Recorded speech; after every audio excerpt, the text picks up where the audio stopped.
안녕하세요. 김작가의 요양원 김작가입니다. 일주일 만에 인사드리네요. 다시 뵈서 정말 반갑습니다. 와, 많이 추워졌죠? 건강들 챙기시고요. 오늘 사연은 건강 이야기랑도 좀 닿아 있으니까 들어주시면 감사하겠습니다. 아직 60도 안 된, 60이 뭡니까? 이제 50 간 넘은 파킨슨병 환자분을 돌보았던 요양보호사님 이야기입니다. 파킨슨병이라고 들어보셨나요, 여러분?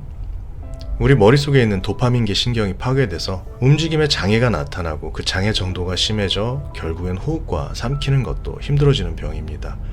다만 약으로 어느 정도 케어가 가능한데요. 주변에 투병하시는 분들 있을 수도 있습니다.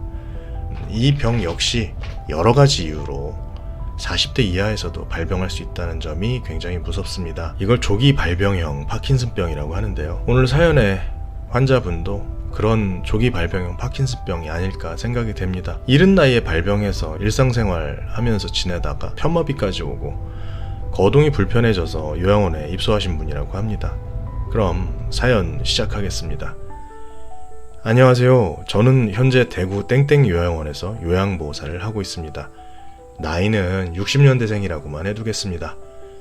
그를 만났을 당시 요양보호 일을 한 지는 5년 정도 되었으니 나름 됐다고 생각하는데 50이 좀 넘은 환자는 처음이었어요. 작고 많이 비만인 상태의 둥그런 얼굴, 편마비가 있는 파킨슨병 환자였습니다. 처음에는 엄청 비협조적이었습니다. 여자 요양사분들이 케어하는 거를 진짜 완강히 거부했다고 해요. 폭력 성향이 있었는지는 잘 모르겠지만 욕을 많이 했어요. 처음에는 밥도 잘 안 떴고요. 굉장히 곤란한 분이어서 요양원에 계시니 많이 말이 많았죠. 아무래도 여자분들이 케어해주는 거에 창피를 느꼈는지도 모르겠습니다. 아무튼 다른 층에 있던 제가 담당을 바꿔서 케어를 하게 됐고 저는 처음 보자마자 우리 막내 동생을 보는 것도 같았어요. 동생은 10년도 전에 사고로 먼저 떠났거든요. 참 닮았다는 생각도 되고 남자 나이 50이면 한창인데 뭔가 참 짠하기도 했습니다. 해서 좀 더 잘해주려고 했어요. 투입 전에 복지사가 이렇게 얘기하더군요. 선생님, 이분은 신중하게 접근해야 될 것 같아요. 저도 자주 올라가지만 아무래도 같은 남자분이니 천천히 친해져서 적응하는 데 도움 좀 부탁드릴게요. 확실히 남자가 케어해서 그런지 처음엔 대면 하던 분위기도 많이 좋아지기 시작했습니다. 그는 여자 선생님들이랑은 여전히 별 이야기를 안 하지만 저에게는 호의를 가지고 의지하는 게 눈에 보였어요. 천천히 친해질 것도 없었습니다. 사람이 그리웠던 걸까요? 많이 가까워졌습니다. 그렇게 하면 정말 안 되지만 가끔 둘이 있을 땐 서로 형동생으로 호칭을 했습니다. 그렇게 한 반년 가까이 무탈히 지내다가 알게 된 그의 인생은 참 굴곡이 많더라고요. 그의 인생에 비하면 제 인생은 그저 너른 평원의 꽃밭과도 같았습니다. 그는 돈도 좀 벌었다고 해요. 돈도 벌고 하다가 사업이 실패하고 그래도 돈이 좀 남아서 혹시 회사 생활을 하던 중에 파킨슨병이 발병을 했고 약으로 병을 관리하며 생활하던 중에 이혼을 하고 어찌저찌 살아보려는데 이른 나이에 뇌출혈과 편마비를 겪게 된 거죠. 그래서 그런 건지 가끔 이혼한 전처 이야기를 자기가 꺼내놓고 자기가 그 욕을 하며 흥분이 점점 커가는 경향이 가끔 있었어요. 그런데 그 가끔이 친해지면 친해질수록 저를 만날 때마다로 변했고요. 나중엔 하루에 2번, 3번도 아내의 욕을 하며 흥분하기 시작했습니다. 그런 욕을 들어주기엔 저도 나이가 있다 보니 어렵더라고요. 참다가 이렇게 얘기했어요. 떠난 사람도 사정이 있었겠지. 그래도 애들 엄마인데 너무 욕하면 그렇잖아. 그 한마디에 눈빛이 확 바뀌고 흥분하여 자기 분을 못 이겨 하더라고요. 저는 더 흥분시키면 안 되겠다 싶어 일단 사과를 하고 한 발짝 물러났습니다. 그날은 그냥 아무 일 없이 사과도 받아들이고 넘어가더니 다음날 가보니 그는 저를 아예 아는 척도 안 하고 복지사를 통해 들은 이야기로는 사람을 바꿔달라고 이야기했더라고요. 약간의 배신감을 느꼈어요. 하지만 아파서 그런 거겠거니 하고 몇 번 풀어주려고 했지만 요지부동이었습니다. 저는 제 의지와는 다르게 저 있던 층으로 갔고 이후 이사를 하면서 어쩔 수 없이 요양원도 옮기게 되었어요. 가기 전날 그래도 좀 마음도 풀고 또 제가 다른 어르신 케어하시던 분들께 인사도 드리고 같은 조 선생님이랑도 이야기를 하려고 층에 갔는데 층에 가서 방에 가보니 등을 돌리고 자는 척을 하더라고요. 내심 괘씸한 마음에 그냥 저도 나와버렸습니다. 좀 후회되죠. 저도 참 나이도 있는데 소심하죠. 그렇게 몇 달간 새로 간 요양원에서 열심히 일하고 있는데 같은 조 선생님에게 연락이 왔습니다. 아유, 선생님 잘 지내요? 윤철 씨가 선생님 전화번호 좀 알려달라고 했는데 알려줘도 돼요? 난 모른다고 그러는데 계속 부탁 좀 해보라고 하네.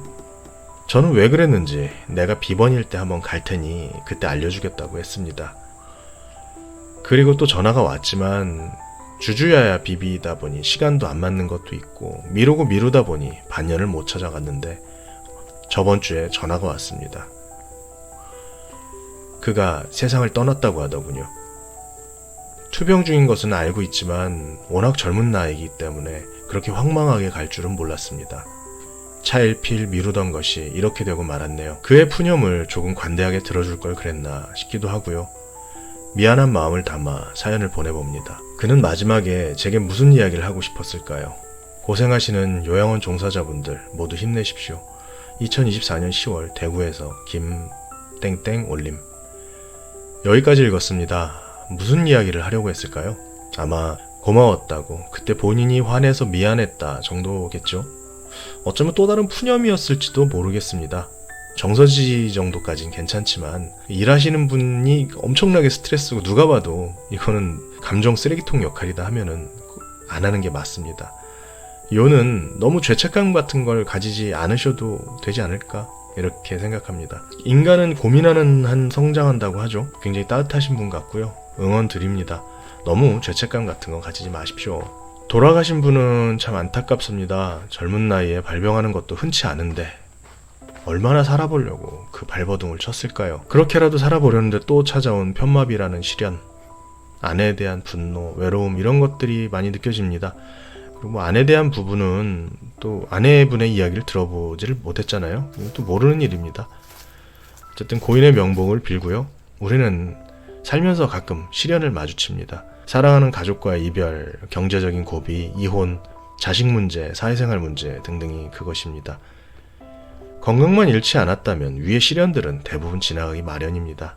이해는 하지만 그런 마음의 힘듦 때문에 건강을 등한시하고 건강을 잃으시는 분들을 많이 봤습니다. 지금 어떤 이유로든 힘드신 분들이 있다면 그 힘듦 때문에 가장 중요한 건강을 등한시하지 말아주세요. 어렵겠지만 식사와 운동을 꾸준히 해주십시오. 건강만 하다면 선택지는 항상 열려 있습니다. 인생 4막이 준비되어 있는데 1막이 끝나고 마음이 아프다고 내 몸을 등한시하면 2막, 3막, 4막에서 느낄 인생의 기쁨과 경험들은 어떻게 합니까? 아깝지 않습니까? 건강부터 챙기십시오. 날이 많이 추워집니다. 다시 한번 말씀드리지만 건강 챙기시고요. 고생하시는 종사자분들과 구독해주신 분들 그리고 시대를 살아가는 모든 분들께 응원을 전합니다. 그리고 제가 사연을 받다 보니 짧은 사연들이 많아서요. 이제 짧은 사연 쇼츠로 올려보기로 했습니다. 쇼츠도 응원해주시면 참 감사하겠습니다. 고맙습니다. 다음 주에 뵐게요.